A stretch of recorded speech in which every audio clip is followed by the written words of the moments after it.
আর কোরআনকে অবমাননা করার কারণে আজও আবু জেহেলের বাড়িতে মানুষ বাথরুম করে, টয়লেট করে।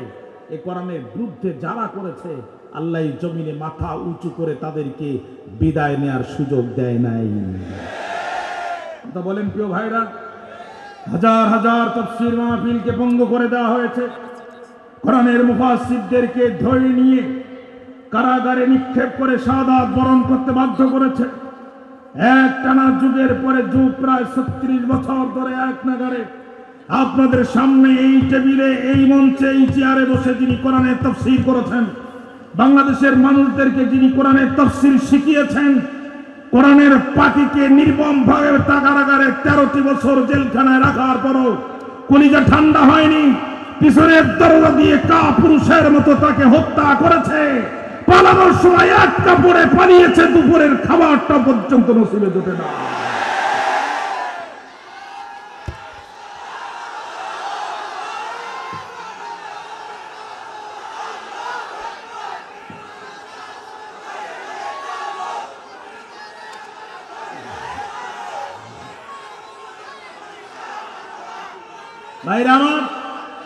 ভাইরা আমার, পিছনের দরজা দিয়ে চোর পালায়, পিছনের দরজা দিয়ে ডাকাত পালায়, পিছনের দরজা দিয়ে সন্ত্রাসী পালায়। কোন রাষ্ট্রনায়ক পিছনের দরজা দিয়ে পালায়, এটা পৃথিবীর ইতিহাসের প্রথম ঘটনা। কোরআনের গায়ে যারা হাত দিবে, এই ভূখণ্ড ইসলামের ভূখণ্ড, এই ভূখণ্ড কোরআনের ভূখণ্ড, এই জমিন মুসলমানদের বুকের তাজা রক্ত দিয়ে কিনে নেওয়া জমিন। এই জমিনে যারাই কোরআনের বিরুদ্ধে অবস্থান নেবে, তারাই আস্থা করে নিক্ষিপ্ত হবে। লোকজন বলছে পিছনের দরজা খোলা আছে, বেরিয়ে যাও, যাদের দালালি করেছে তাদের দেশে চলে যাও।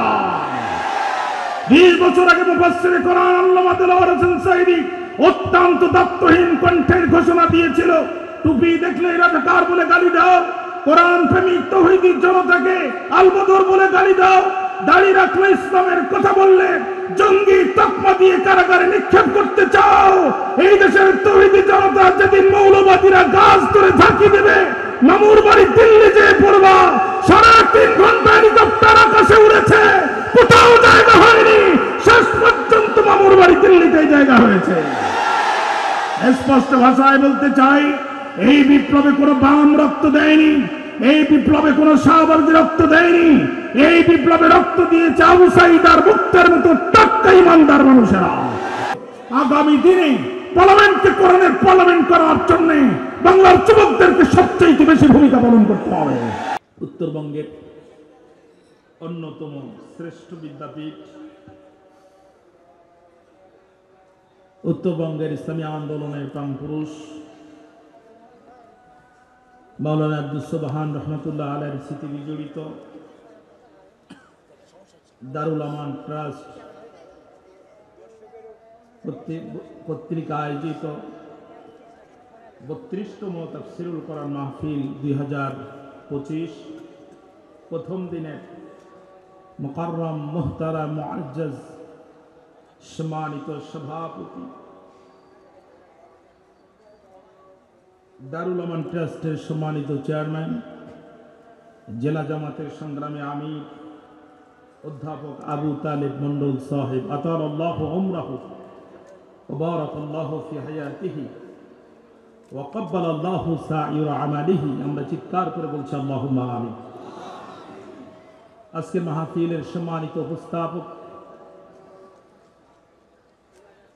পাবনার গণমানুষের নেতা মাওলানা আব্দুস সোবহান সাহেবের যোগ্য উত্তরসূরি, আমাদের সকলের শ্রদ্ধাভাজন প্রিন্সিপাল মাওলানা ইকবাল সাহেব, মঞ্চ উপবিষ্ট সম্মানিত সুধী মণ্ডলী, উলামায়ে কেরাম, দূরদারাজ থেকে আসা, ধুলির আসনে বসা আগত স্বাগত সুচিন্তিত শিক্ষিত সম্মানিত মুরব্বিয়ান কেরাম, মুফতি মুজাহিদ খালিদ তারিক সাইফুল্লাহর উত্তরসূরি নওজোয়ান প্রিয় যুবক ভাইয়েরা, সমবয়সী বন্ধুরা, স্নেহের কচিকাচা অনুজবৃন্দ, পর্দার অন্তরালে অবস্থানরতা সর্বগুণী গুণান্বিতা পর্দা নিশিনে আমার মা এবং বোনেরা, আলোচনার শুরুতেই অন্তরের গহীন অন্তর থেকে আপনাদের উদ্দেশ্যে জ্ঞাপন করছি আন্তরিক মোবারক ইসলামী রীতিনীতি অনুযায়ী আসসালামু আলাইকুম ওয়া রাহমাতুল্লাহি ওয়া বারাকাতুহু।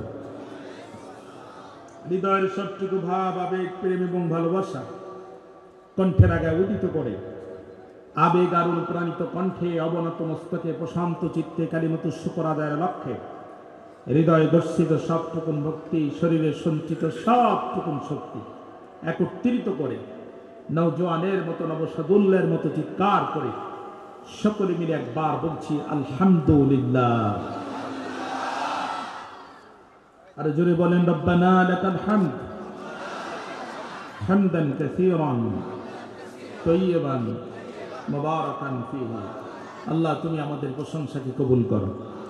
দুরূদ আর সালাম বিশ্ব মানবতার মুক্তির মহান দিশারি, নির্যাতিত মানবতার নবী, বঞ্চিত মানবতার নবী, সাইয়্যিদুল মুরসালিন ওয়া খাতিমুন নবিয়্যিন, ইমামুল আম্বিয়া মুহাম্মদুর রাসূলুল্লাহ সাল্লাল্লাহু আলাইহি ওয়াসাল্লাম। ভূমিকা ছাড়াই আমি সরাসরি কথা শুরু করতে চাই। আল্লাহ তাআলা আজকের মাহফিলকে কবুল করুন। তেলাওয়াত করেছি কোরআনুল কারীমের 15 নম্বর পারা, 18 নম্বর সূরা, সূরাতুল কাহফের 9, 10, 11, 12 নম্বর আয়াতে কারিমা। তেলাওয়াতকৃত আয়াতে কারিমার অন্তর্নিহিত বক্তব্যকে সামনে রেখে আমি কথা শুরু করার নিয়ত করছি। আল্লাহ তাআলা আমার কণ্ঠ এবং মেধাকে আপনাদের খেদমতে কবুল করুন। সূরাটির নাম হচ্ছে সূরাতুল কাহফ। কাহফ শব্দের অর্থ হচ্ছে গারুন ফিল জাবাল, পাহাড়ের গুহা। আরবিতে গর শব্দের অর্থ হচ্ছে গুহা, আবার কাহফ শব্দের অর্থ হচ্ছে গুহা। প্রশ্ন হচ্ছে এই দুই গুহার মধ্যে পার্থক্য কি? জবাব দিচ্ছেন মুহাম্মদ আলী আস-সাবুনী রাহমাতুল্লাহ আলাইহি, তার তাফসীরের নাম তাফসীরে সাফাতুত তাফাসির। সেখানে তিনি বলছেন ফাআম্মাল কাহফু ওয়ান নাকমুল মুত্তাসি ইযা লাম ইয়াত্তাসি ফাহুয়া গার। কাহফ ওই গুহাকে বলা হয় যেটা অত্যন্ত প্রশস্ত, যার ভিতরে শোয়া যায়, বসা যায়, কয়েকজন মিলে অনায়াসে স্বাচ্ছন্দ্যে অবস্থান করা যায়। আর গড় ওই গুহাকে বলে যেটা সংকীর্ণ। আল্লাহ রাসূল হযরত আবু বকরকে সাথে নিয়ে মক্কা থেকে মদিনা হিজরতের সময় যে গুহার ভিতরে অবস্থান করেছিলেন, এই গুহাটা কাহফ ছিল না, এটি ছিল গড়। আল্লাহ নিজেই বলছেন ইযহুমা ফিল গার। সুবহানাল্লাহ বললেন। আজ থেকে ৬০০০ বছর পূর্বে বর্তমান জর্দানের রাজধানী আম্মান শহর থেকে আনুমানিক ৬০ কিলোমিটার দক্ষিণ পূর্বে ইবনে আব্বাস রাদিয়াল্লাহু তাআলা আনহুর বর্ণনা অনুযায়ী বানজালুস নামক পাহাড়ের হাইজুম নামক গুহায় কিছু সংখ্যক ইমানদারদের উপরে এক ঐতিহাসিক, নির্মম, নিষ্ঠুর, হৃদয় বিদারক, করুণ ঘটনার অবতারণা ঘটেছিল, যার বর্ণনা এই সূরাটির মধ্যে এসেছে। এজন্য সূরাটিকে বলা হয় সূরাতুল কাহফ, পাহাড়ের গুহার সূরা। আমার কথা বুঝতে কষ্ট হয়েছে প্রিয় ভাইরা? কোরআনুল কারীমের 5টি সূরা বুদিয়াত বিহামদুলিল্লাহ, আলহামদুলিল্লাহ শব্দ দিয়ে শুরু হয়েছে। সূরাতুল ফাতিহা, সূরাতুল আনআম, সূরাতুল কাহফ, সূরাতুস সাবা, সূরাতুল ফাতির। এই 5টি সূরা আলহামদু শব্দ দিয়ে শুরু হয়েছে। এটি হচ্ছে সূরাটির সংক্ষিপ্ত পরিচিতি। আমার বক্তৃতার দ্বিতীয় পয়েন্ট হচ্ছে আল মুনাসাবাতু বাইনা সূরাতাইন। তাফসীরের অত্যন্ত গুরুত্বপূর্ণ পয়েন্ট এটি। তেলাওয়াতকৃত সূরার সাথে পূর্ববর্তী সূরার সম্পর্ক কি? কোন সম্পর্কের কারণে দুইটি সূরা পাশাপাশি এসেছে?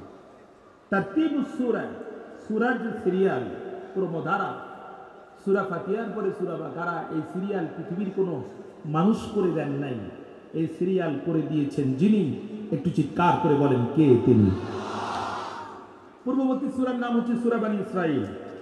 প্রশ্ন হচ্ছে সূরা কাহফ এবং সূরা বনী ইসরাঈল কেন পাশাপাশি আসলো? মুফাসসির কিরামগণ অনেকগুলো সম্পর্ক বের করেছেন। আমি দুইটি সম্পর্ক সংক্ষেপে আপনাদের সামনে উপস্থাপন করছি। 5 ওয়াক্ত নামাজের পরে আমরা 33 বার প্রথমে কি বলি? একটু জোরে বলেন না কেন? এরপরে 33 বার পূর্বের সূরা বনী ইসরাঈল শুরু হয়েছে আল সুবহান শব্দ দিয়ে, সূরা কাহফ শুরু হয়েছে আল হামদ শব্দ দিয়ে। এই জন্য দুইটি সূরা পাশাপাশি এসেছে। সূরা বনী ইসরাঈল শুরু হয়েছে তাসবিহ দিয়ে, আর সূরা কাহফ শুরু হয়েছে হামদ দিয়ে। 2 নম্বর সম্পর্ক, কাফের আর রাসূলের কাছে প্রশ্ন করলো 3টা। জোরে বলেন কয়টা? 1 নম্বর রূহ কি এবং তার তাৎপর্য কি? 2 নম্বর সেই বিস্ময়কর বিস্ময়কর এবং বিস্ময়কর যুবক কারা, যাদের ঘটনা অত্যন্ত অত্যন্ত বিস্ময়কর। 3 নম্বর প্রশ্ন, সেই মহান ব্যক্তিকে যিনি পৃথিবী মিনাল মাশরিকি ইলাল মাগরিব, পৃথিবীর পূর্ব থেকে পশ্চিম পর্যন্ত পরিভ্রমণ করেছেন, এবং তার ঘটনা কি? এই 3টি প্রশ্নের মধ্যে প্রথম প্রশ্নের জবাব ইয়াসআলুনাকা আনির রূহ, রূহ সম্পর্কে প্রশ্নের জবাব দিয়েছেন আল্লাহ তাআলা পূর্বের সূরা বনী ইসরাঈলের মধ্যে। বাকি 2টি প্রশ্নের জবাব দিয়েছেন আল্লাহ তাআলা তার পরের সূরা সূরাতুল কাহফের মধ্যে। এই জন্য 2টি সূরা পাশাপাশি এসেছে।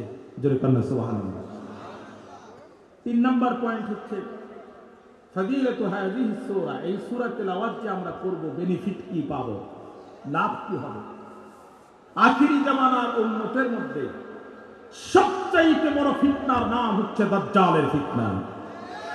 রাসূল বলছেন দাজ্জাল লোকটি খাটো হবে, এক চোখ তার কানা অন্ধ হবে, লোকটি ডান হাতে প্রতারণা করে মানুষকে জান্নাত দেখাতে চাইবে, বাম হাতে জাহান্নাম দেখাতে চাইবে। পৃথিবীর সমস্ত শিল্পী গান গায়, তাদের কণ্ঠের স্কেল থাকে নাক 1, নাক 2। দাজ্জালের কণ্ঠের সর্বনিম্ন স্কেল হবে নাক 6। দাজ্জাল তার কণ্ঠ দিয়ে যখন গান গাইবে, দাজ্জালের এক একটি গানের টানে লক্ষ লক্ষ দুর্বল ইমানদার মানুষগুলো বেঈমান হয়ে যাবে। গর্ভবতী নারীরা পর্যন্ত পঙ্গপালের মতো দৌড়াতে থাকবে, সন্তান পর্যন্ত প্রসাব করে ফেলবে, তারা ঠিক পাবে না। রাসূল বলছেন মান হাফিজা আশারা আয়াতিন মিন আউয়ালি সূরাতিল কাহফি আসারা মিনাদ দাজ্জাল, আমার উম্মতের মধ্যে যারা সূরা কাহফের প্রথম 10টি আয়াত মুখস্থ করবে, দাজ্জালের ফিতনা থেকে আল্লাহ তার ঈমানকে রক্ষা করবে। 2 নাম্বার, নবীজির একজন সাহাবী ছিলেন, বুখারীর হাদিস, মনোযোগ আছে আমার দিকে। রাসূলের একজন সাহাবী ছিলেন, নাম তার উসাইদ ইবনে হুযাইর রাদিয়াল্লাহু তাআলা আনহু। তিনি ঘরের মধ্যে সূরা কাহফ তেলাওয়াত করতেছিলেন, যখন জন্তু জানোয়ারগুলো বাড়িতে, চতুষ্পদ জন্তু জানোয়ারগুলো ছটফট করতেছিল, তখন হযরত উসাইদ রাদিয়াল্লাহু তাআলা বাইরে আসার পরে আকাশের দিকে লক্ষ্য করে যখন তাকালেন, তখন দেখলেন একখণ্ড হিমেল ঠান্ডা শীতল মেঘ টোটাল বাড়িটিকে ছায়া দিয়ে আছে। নবীজির সাহাবী বড় ভয় পেয়ে গেলেন, আল্লাহ রাসূলের খেদমতে হাজির হলেন। ইয়া রাসূলুল্লাহ, আমি সূরা কাহফ তেলাওয়াত করতেছিলাম, যখন আমার বাড়ির চতুষ্পদ জন্তু জানোয়ারগুলো ছটফট ছটফট করতেছে, তখন বাইরে আসার পরে আকাশের দিকে লক্ষ্য করে তাকালাম, যখন একখণ্ড হিমেল ঠান্ডা মেঘ আমার বাড়িটি ছায়া দিয়ে আছে, তখন ওগো নবীজি আমি তো ভয় পেয়ে গেলাম। আল্লাহ রাসূল বলছেন, কোরআন পড়েন, উসাইদ তুমি তেলাওয়াত করতে থাকো, উসাইদ ভয় পেও না, ফাইন্নাহা সাকিনাতুন, এটা রহমতের সাকিনা। সূরা কাহফ তেলাওয়াত করার বরকতে আল্লাহ রাব্বুল আলামিন তোমার ঘরটি রহমতের সাকিনা সরাসরি তোমার ঘরের উপরে নাজিল করেছে। আরেকটি হাদিস কেন রাসূল বলেছেন যে এই ব্যক্তি জুমার দিন সূরা কাহফ তেলাওয়াত করবে, কিয়ামতের ময়দানে সূরা কাহফ নূর হয়ে তাকে রাস্তা দেখাবে। আল্লাহ তাআলা আমাদেরকে আমল করার তৌফিক দান করুন। তাহলে আমি প্রথমে সূরাটির পরিচিতি বলেছি, এরপরে 2টি সূরার মধ্যকার সম্পর্ক বলেছি, তারপরে সূরাটি তেলাওয়াত করলে লাভ কি হবে এটি বলেছি। এখন আমি সাবাবে নুজুল, শানে নুজুল, আসবাবে নুজুল যেটি বলেন না কেন, নাজিলের কারণ বা প্রেক্ষাপট আলোচনা করেই ভিতরে আলোচনায় প্রবেশ করতে চাই। ভাইরা আমার, কাফেররা রাসূলের কাছে রাসূলকে অপমানিত করার জন্য, কোরআনের দাওয়াতকে বন্ধ করার জন্য মক্কার 2 জন বুদ্ধিজীবীকে পাঠালো মদিনায়। একজনের নাম নজর ইবনে হারিস, আরেকজনের নাম আকবা ইবনে আবি মুঈদ। এই 2 জনকে পাঠালো কোরআন কেমনে বন্ধ করা যায়। তাহলে সে যুগে কোরআন বন্ধ করত যারা কাফের ছিল, তারা আজও কোরআন বন্ধ করার পাইতারা করে যারা উপরে মুসলমানের লেবাস লাগায় ভিতরে কুফরি লালন করে, তারা। ঠিক না? ঠিক না? কিন্তু এ কোরআন সে কোরআন যে কোরআনকে সম্মান করলে 0 থেকে কোরআন তাকে হিরো বানায়। হযরত ওমর কত বড় দুর্দর্শ মানুষ থাকলে পরে আল্লাহ রাসূলকে হত্যা করার জন্য যেতে পারে। রাসূলের কণ্ঠের কোরআন তেলাওয়াত শুনে ওমর তরবারি ফেলে দিলেন রাসূলের পায়ের কাছে, আর হাতে হাত রেখে ইসলাম গ্রহণ করলেন। দুনিয়া থেকে জান্নাতের সুসংবাদ পেয়ে চলে গেলেন। ইসলামের দ্বিতীয় খলিফা হলেন, তার আমলে সবচাইতে বেশি রাষ্ট্রে কোরআনের পতাকা পথ করে উড়েছে। আর কোরআনকে অবমাননা করার কারণে আজও আবু জেহেলের বাড়িতে মানুষ বাথরুম করে, টয়লেট করে। এ কোরআনের বিরুদ্ধে যারা করেছে, আল্লাহ জমিনে মাথা উঁচু করে তাদেরকে বিদায় নেয়ার সুযোগ দেয় নাই। কথা বলেন প্রিয় ভাইরা, হাজার হাজার তাফসীর মাহফিলকে ভঙ্গ করে দেওয়া হয়েছে। কোরআনের মুফাসসিরদেরকে ধরে নিয়ে কারাগারে নিক্ষেপ করে শাহাদাত বরণ করতে বাধ্য করেছে। এক টানা যুগের পরে যুগ, প্রায় 36 বছর ধরে এক নাগারে আপনাদের সামনে এই টেবিলে, এই মঞ্চে, এই চেয়ারে বসে যিনি কোরআনের তাফসীর করেছেন, বাংলাদেশের মানুষদেরকে যিনি কোরআনের তাফসীর শিখিয়েছেন, কোরআনের পাখিকে নির্মমভাবে কারাগারে 13টি বছর জেলখানায় রাখার পরও কলিজা ঠান্ডা হয়নি। পিছনের দরজা দিয়ে কাপুরুষের মতো তাকে হত্যা করেছে। পালানোর সময় এক কাপড়ে পালিয়েছে, দুপুরের খাবারটা পর্যন্ত নসিবে জোটে না।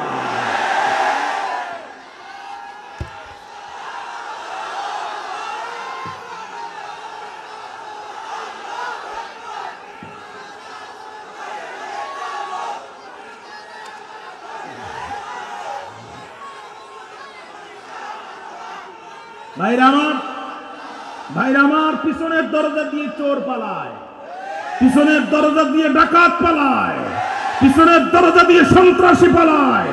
কোন রাষ্ট্রনায়ক পিছনের দরজা দিয়ে পালায়, এটা পৃথিবীর ইতিহাসের প্রথম ঘটনা।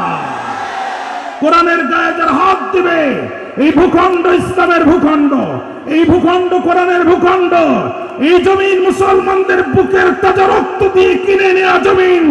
এই জমিনে যারাই কোরআনের বিরুদ্ধে অবস্থান নেবে, তারাই আস্থা করে নিক্ষিপ্ত হবে।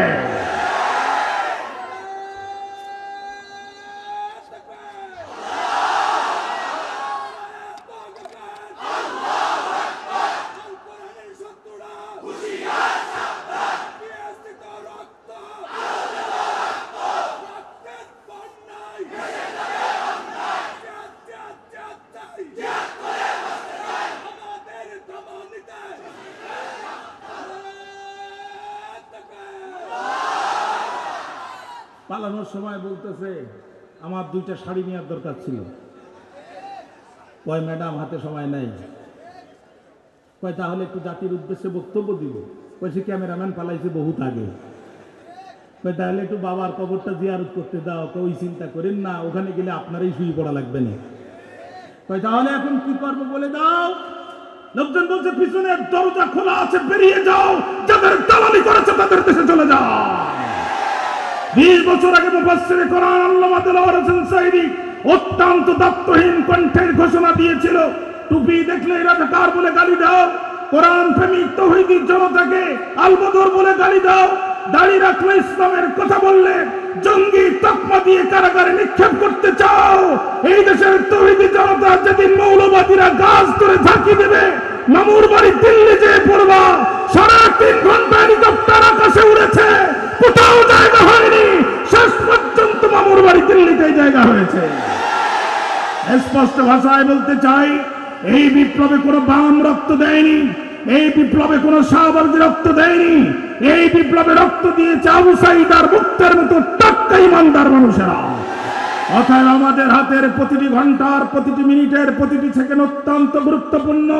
3টি বিষয় আমাদের সামনে খেয়াল রাখতে হবে।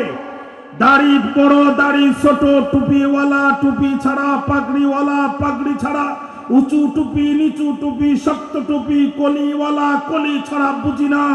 সব আলেমদেরকে এক মঞ্চে উঠতে হবে, সব আলেমদেরকে এক সাদার নিচে আসতে হবে। আজকের এই দুর্দিনে যে আলেমরা এক হবে না, তারা জাতীয় গদ্দার মুনাফিক হিসাবে বিবেচিত হবে। 2 নম্বর, কমিউনিজম দেখেছি, ন্যাশনালিজম দেখেছি, সেকুলারিজম দেখেছি, বাবার শাসন দেখেছি, কন্যার শাসন দেখেছি, স্বামীর শাসন দেখেছি, স্ত্রীর শাসন দেখেছি। শুধু একটি বার 1500 বছর পূর্বে হেরা গুহায় নাজিল হওয়া আল্লাহর কোরআনের শাসন ব্যবস্থার মাধ্যমে খলিফা ওমরের শাসন ব্যবস্থায় বাংলার ভূখণ্ডে আমরা দেখতে চাই। হযরত আবু বকরের শাসন ব্যবস্থায় বাংলার ভূখণ্ডে দেখতে চাই। আল্লাহর কোরআনের শাসন ব্যবস্থা এই বাংলার ভূখণ্ডে দেখার জন্য নিজেদের জীবনের সর্বোচ্চ ত্যাগ আর কুরবানি করতে কারা কারা প্রস্তুত আছেন দুহাত তুলে আল্লাহকে দেখায়।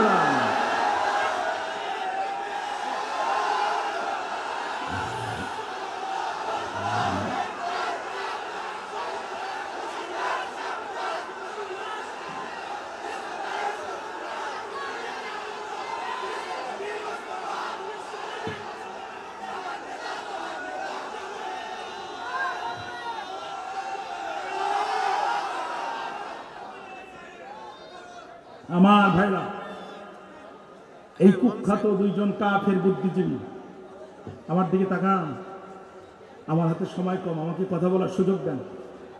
এই দুইজন কুখ্যাত কাফের বুদ্ধিজীবী মদিনার ইহুদিদের কাছে যেয়ে বলছে আমাদেরকে বাঁচাও। কয় কেন, কি হয়েছে তোমাদের? কয় আমাদের ঘরের সন্তান মোহাম্মদ নবী দাবি করছে, আর আমাদের ঘরের ছেলেগুলো খায় আমাদের ঘরে আর আন্দোলন করে মোহাম্মদের পক্ষে। এইভাবে যদি চলতে থাকে আগামী দিনে নেতৃত্ব কর্তৃত্ব কিছুই আমাদের হাতে থাকবে না, সব মোহাম্মদ আর তার উত্তরসূরিদের হাতে চলে যাবে, অতএব আমাদেরকে বাঁচাও। মদিনার ইহুদিরা বলছে সত্যি যদি সে আল্লাহর নবী হয় তাহলে আমাদের কিছুই করার নাই, তবে আমরা তোমাদেরকে 3টা ট্যাবলেট দিতে চাই। এই 3টা ট্যাবলেট তার উপরে প্রয়োগ করে দেখো সে আসলে আল্লাহর নবী কিনা। তাকে 3টা প্রশ্ন করো। 1 নাম্বার প্রশ্ন, রূহ কি এবং তার তাৎপর্য কি? 2 নাম্বার প্রশ্ন, সেই বিস্ময়কর যুবক কারা যাদের ঘটনা অত্যন্ত বিস্ময়কর? 3 নাম্বার, সেই মহান ব্যক্তিকে যিনি পৃথিবীর পূর্ব থেকে পশ্চিম পর্যন্ত পরিভ্রমণ করেছেন। তারা এসে রসুলকে প্রশ্ন করলেন। আল্লাহ রসুল বললেন তোমাদের প্রশ্নের জবাব আগামীকাল দিব।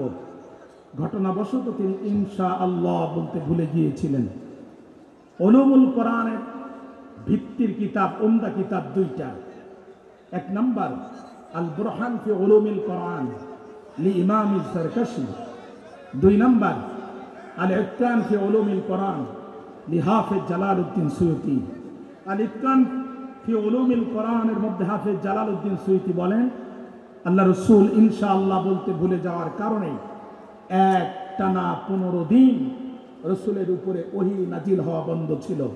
এই সুযোগে মক্কার কাফেররা বলা বলি করতে লাগলো 3 প্রশ্নের জবাব দিতে যদি 15 দিন লাগে, বাকি প্রশ্নের জবাব কবে দেবে? নবী হয় এত সহজ? আব্দুল্লাহর বেটা মুহাম্মদ সাল্লাল্লাহু আলাইহি সাল্লাম বুঝবে নবী কাকে বলে।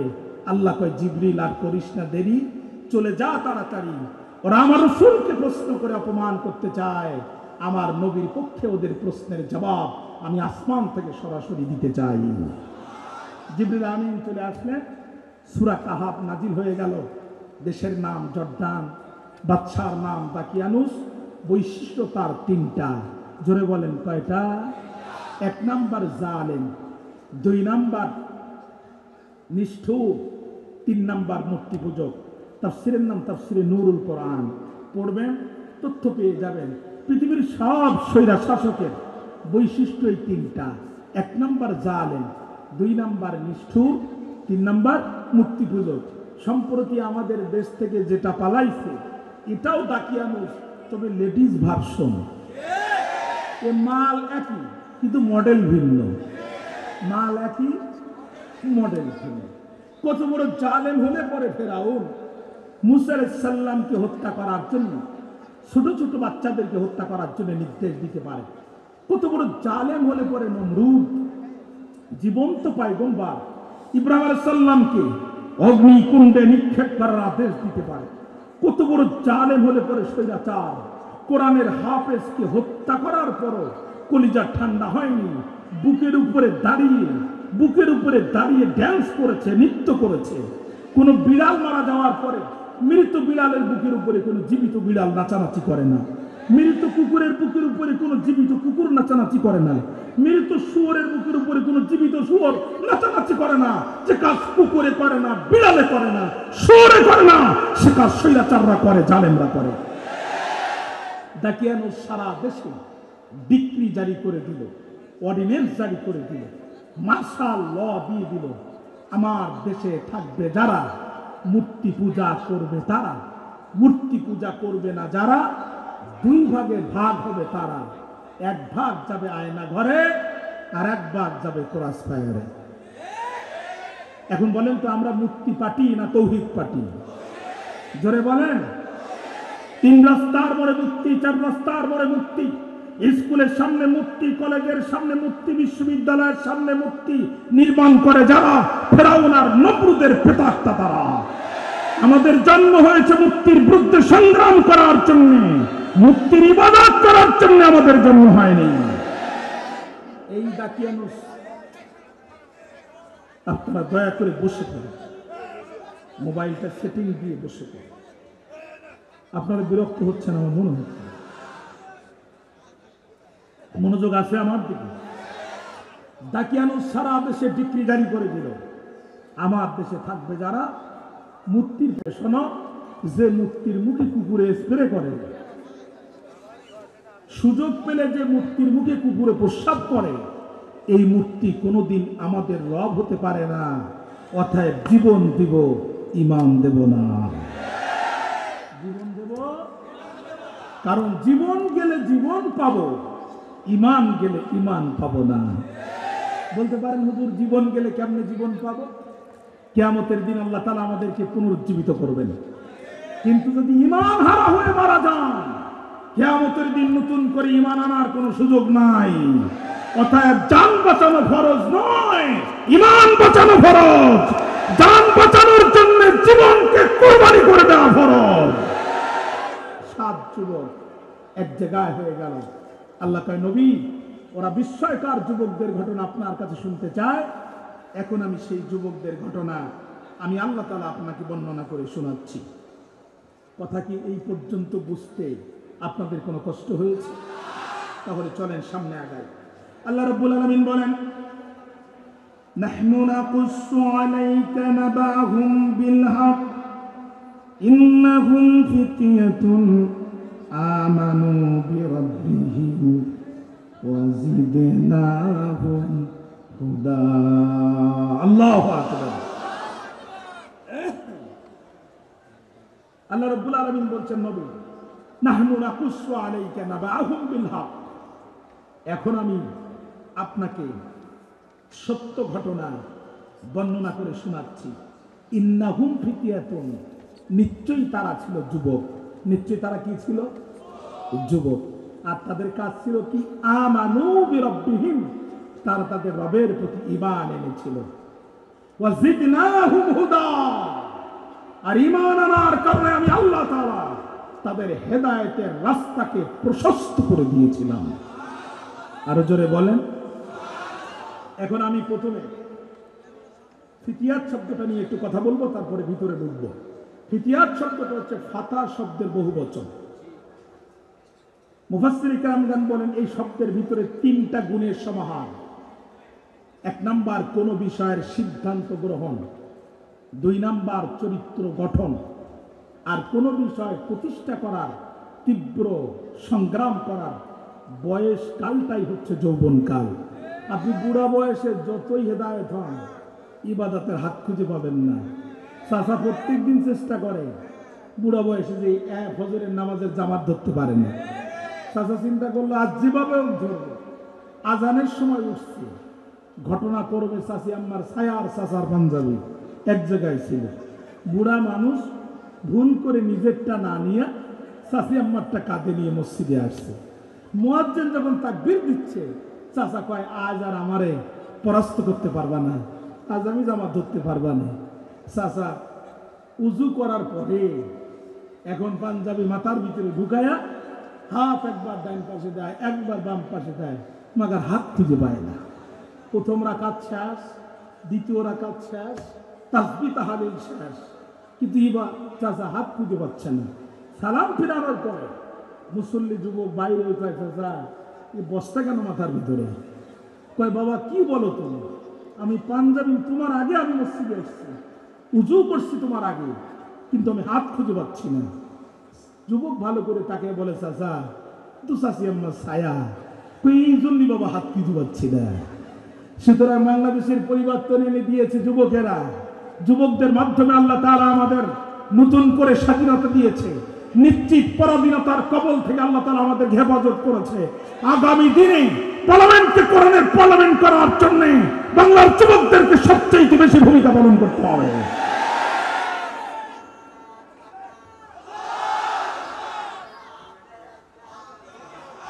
ভাইরা আমার খেয়াল করে, ভাইরা আমার খেয়াল করে,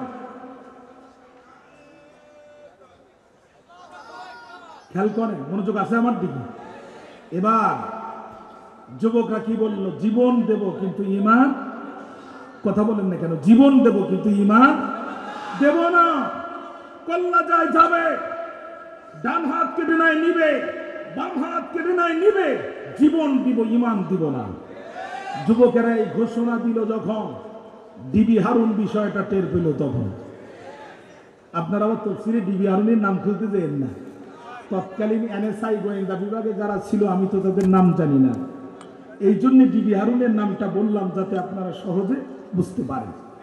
ডিবি হারুন জানতে পেরে তার ঊর্ধ্বতন কর্মকর্তা বিপ্লব কুমারকে জানালো। বিপ্লব কুমার আবার বেনজিরকে টেলিফোন করে জানানোর পরে বেনজির বলতেছে ওদেরকে দ্রুত গ্রেফতার করে কারাগারে ঢুকাও।